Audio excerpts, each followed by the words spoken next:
L'onorevole Michele Catanzaro del PD ha deciso di donare alle spiagge della nostra provincia dei simpatici contenitori di plastica a forma di pesce, in attesa che l'Ars calendarizzi la proposta di legge denominata Sicilia Plastic Free.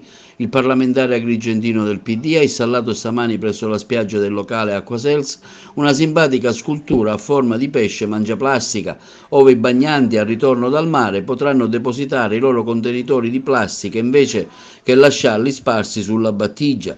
L'iniziativa sarà effettuata anche in altre località marine della nostra provincia, grazie anche alla collaborazione degli esercenti. Quella fatta a San Leone stamani è la prima del suo genere. Intanto sono davvero contento perché abbiamo scelto come prima tappa l'acqua Sels, qua diciamo, abbiamo preferito iniziare da Agrigento, essendo diciamo, il capoluogo della nostra provincia. È un'iniziativa che ormai è da un anno noi che lavoriamo su questo disegno di legge sulla plastica, che mi vede primo firmatario nel luglio del 2018.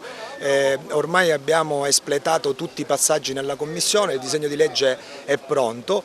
Su questa iniziativa vuole ancora di più dare un impulso affinché la Regione siciliana approvi questa legge, che poi di fatto è una legge che potrebbe davvero dare un grande valore alla nostra regione, in quanto sarebbe la prima regione in Italia ad essere dotata di una legge plastic free, considerando il fatto che la Comunità Europea comunque ormai ha dato delle indicazioni nette e precise rispetto alla salvaguardia dell'ambiente e al divieto del monouso, dando anche i tempi. Quindi questa iniziativa è un'iniziativa che diciamo, rafforza, che vuole dare ancora più forza a quello che stiamo portando avanti, perché ricordo anche che noi abbiamo fatto una raccolta firme che vedeva la legge impantanata in commissione, invece la raccolta firme che poi abbiamo dato queste firme al Presidente dell'Assemblea, in 2 settimane siamo riusciti a raccogliere 35.000 firme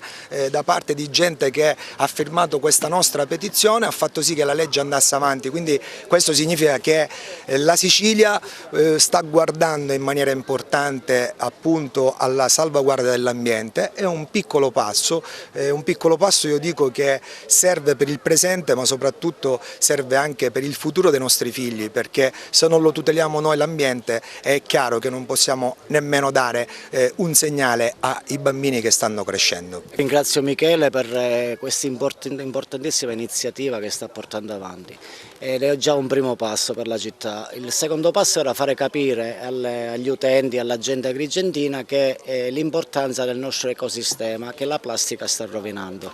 Quindi l'importanza di differenziare la plastica da una parte e le altre cose nelle varie misure.